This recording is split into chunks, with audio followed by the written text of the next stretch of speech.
زمانے کی بات ہے جب زمین و آسمان کے درمیان وحی کا سلسلہ تھم چکا تھا۔ عیسیٰ علیہ السلام کو دنیا سے گئے 6 صدیاں گزر چکی تھی۔ دنیا پر اندھیرا چھا چکا تھا، علم بجھ چکا، ایمان مٹ چکا اور مخلوق خالق کو بھول چکی تھی۔ اسی اندھیرے میں مکہ کی وادیوں میں شرک کا سایہ گہرا ہو چکا تھا۔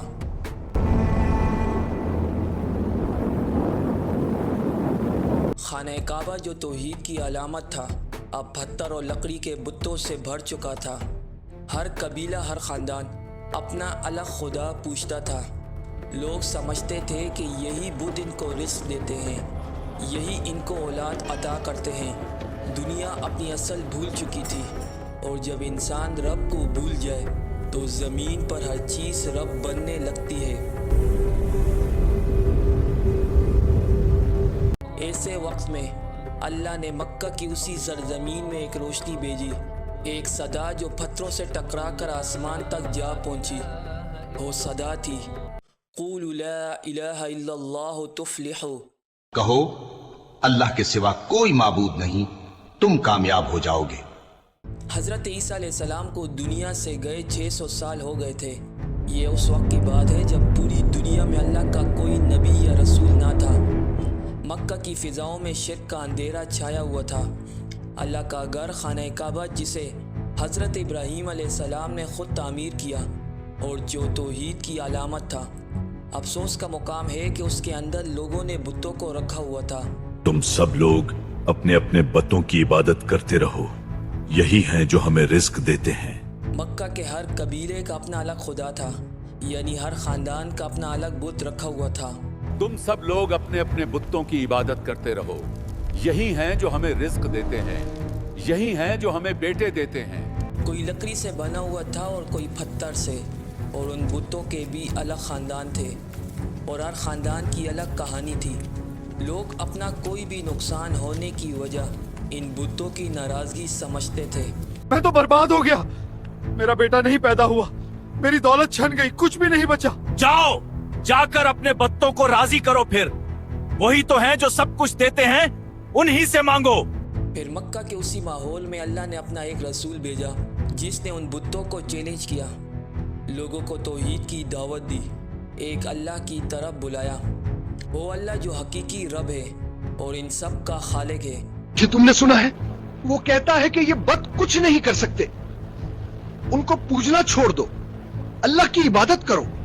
اللہ نے مکہ ہی کے قبیلے بنو قریش میں محمد صلی اللہ علیہ وآلہ وسلم کو رسول بنا کر بھیجا۔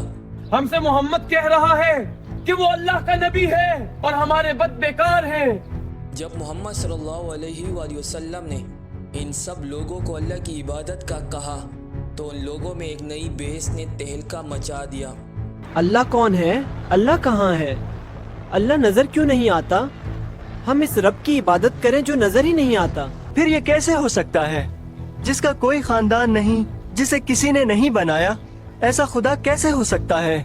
مشرکین مکہ یہ سب قبول کرنے کو تیار نہیں تھے۔ ہم ان کی پوجا چھوڑ دیں جن کی پوجا ہمارے باپ دادا کرتے آئے ہیں، ان رسموں کو ہم کیسے توڑیں؟ وہ حیران تھے کہ یہ کیسا خدا ہے جس کی کوئی شکل ہی نہیں۔ در حقیقت ان کی محدود عقل اس حقیقت کو ٹال کر جان چھڑانا چاہ رہی تھی۔ محمد کا خدامن گھڑت ہے، وہ اصل میں کچھ اور چاہتا ہے۔ لیکن وہ یہ جانتے تھے کہ محمد صلی اللہ علیہ وآلہ وسلم صادق اور امین ہے، اور ان کے بتوں کو محمد کے دین سے خطرہ ہے۔ محمد ہمیشہ سچ بولتا آیا ہے، کبھی جھوٹ نہیں بولا اس نے۔ لیکن میں اپنے باپ دادا کا دین کیسے چھوڑ دوں؟ وہ کیوں ہمیں مصیبت میں ڈال رہا ہے؟ کچھ لوگ تو ایمان لے آئے جو یہ جانتے تھے کہ یہ پتھر کے بت یہ انسانوں کے خدا نہیں ہو سکتے، اور محمد جس خدا کی بات کر رہا ہے وہ خدا حقیقت ہو سکتا ہے۔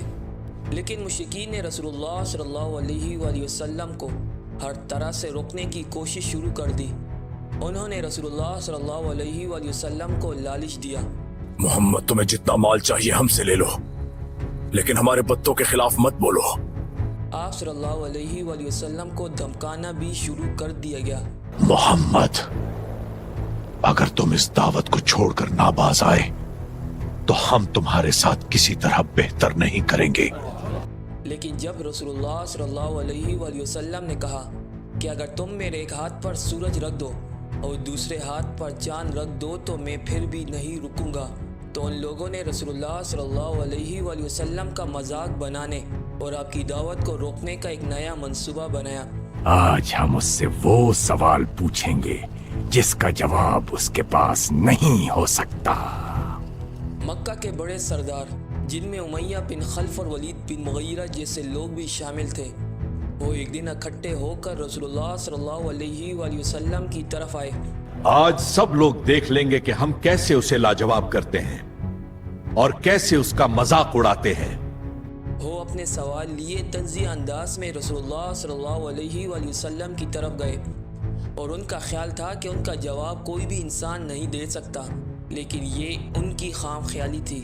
جیسے ہی وہ رسول اللہ صلی اللہ علیہ وآلہ وسلم کے پاس پہنچے، ان میں سے ایک سردار نے تنزیہ اور تکبر بھرے لہجے میں بات شروع کی۔ محمد، دیکھو تم نے ہمیں بتوں کو پوجنے سے روکا اور اللہ کی عبادت کا کہا، لیکن اب ہم تمہاری کوئی بات نہیں سنیں گے۔ پھر دوسرے سردار نے اس بات کو آگے بڑھایا۔ محمد، یہ بتاؤ کہ اللہ کا باپ کون ہے اور اس کا بیٹا کون ہے؟ ایک تیسرے سردار نے بھی مادہ پرستی کی سوچ کا اظہار کرتے ہوئے سوال کیا۔ محمد، دیکھو ہم اپنے بتوں کو سونے سے بناتے ہیں، آپ کا اللہ کس چیز سے بنا ہے؟ دراصل یہ لوگ اللہ کے لیے بھی ویسا ہی خاندان اور مادی وجود تلاش کر رہے تھے جیسا ہی اپنے بتوں کے بارے میں گمان کرتے تھے۔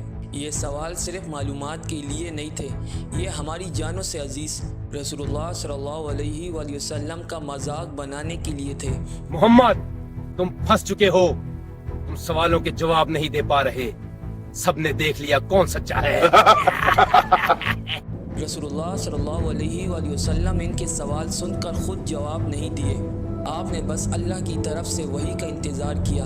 ایک طرف یہ سردار رسول اللہ صلی اللہ علیہ وآلہ وسلم کا تمسخر کر رہے تھے، آپ صلی اللہ علیہ وآلہ وسلم سے جواب مانگ رہے تھے، اور دوسری طرف رسول اللہ صلی اللہ علیہ وآلہ وسلم اللہ کی طرف سے وحی کے منتظر تھے۔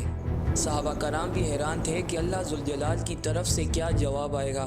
آخر خدا کی رحمت جوش میں آئی، اور رب المشرقین و رب المغربین یعنی مشرق اور مغرب کے رب نے اپنا تعارف خود کروایا۔ جبرائیل علیہ السلام وہ 4 آیات لے کر آئے جو قیامت تک کے لیے توحید کا سب سے جامع اور مکمل بیان فراہم کرے گی۔ یہ آیات کفار مکہ پر بجلی بن کر گری، اللہ کا جواب آ گیا، اللہ کے رسول پر وحی آ گئی، اللہ نے دشمن کا منہ بند کر دیا۔ یہ کوئی لمبی تقریر نہیں تھی، بلکہ ایک ایسا سمندر تھا جسے رب کائنات اللہ ذوالجلال نے کوزے میں بند کر دیا تھا۔ بسم اللہ الرحمن الرحیم، قل هو اللہ احد اللہ الصمد لم یلد ولم یولد ولم یکن له کفوا احد۔ کہو کہ وہ معبود برحق جس کی میں عبادت کرتا ہوں اللہ ہے، وہ ایک ہے، اللہ بے نیاز ہے، وہ نہ کسی کا باپ ہے اور نہ کسی کا بیٹا، اور کوئی اس کا ہمسر نہیں۔ اللہ نے خود اپنا تعارف کروایا، اور اہل مکہ پر توحید کا رعب پوری طرح طاری ہو گیا۔ یہ کسی انسان کا کلام نہیں ہو سکتا، یہ کیسے ممکن ہے؟ نہیں، ایسا نہیں ہو سکتا۔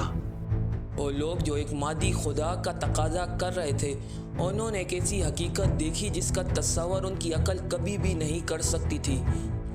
وہ لوگ کوئی عام سردار نہ تھے، مکہ کے لوگ اپنی فصاحت و بلاغت میں پوری دنیا میں مانے جاتے تھے۔ وہ ایک ٹائم پر 500 اشعار کہہ دیا کرتے تھے، علم کلام میں ان سے بڑھ کر کوئی نہ تھا۔ لیکن سورہ اخلاص کی یہ 4 آیتیں اترنے کے بعد وہ ایک دوسرے کا منہ دیکھتے رہ گئے۔ وہ جان چکے تھے کہ یہ کلام کسی انسان کا کلام نہیں، لیکن غرور اور تکبر نے ان کی عقل کے اوپر پردہ ڈال دیا۔ اب ان کے پاس کوئی مزید سوال نہ تھا۔ وہ لوگ جو حقیقت میں خدا کے متلاشی تھے، وہ اسلام قبول کر گئے، اور یوں اسلام جزیرہ نما عرب سے پوری دنیا میں پھیل گیا۔ لیکن آج بھی دنیا میں ایسے لوگ موجود ہیں جن کو اس بات پر قائل نہیں کیا جا سکتا کہ عبادت صرف رب کی جاتی ہے، اور حیرانی کی بات یہ ہے کہ وہ لوگ آج مسلمان ہیں۔ اہل مکہ نے اپنا خدا بتوں کو بنایا، لیکن آج کے مسلمانوں نے اپنا خدا کسے بنایا؟ وطن کو بنایا۔ اسی لیے اقبال نے کہا تھا، ان تازہ خداؤں میں بڑا سب سے خدا ہے۔ آج کے خداؤں میں جو سب سے بڑا خدا، جو خدا کے مقابلے میں، جو اللہ کے مقابلے میں آ کر کھڑا ہوا، وہ وطن ہے۔ جو اس کا پیران ہے وہ مذہب کا کفن ہے۔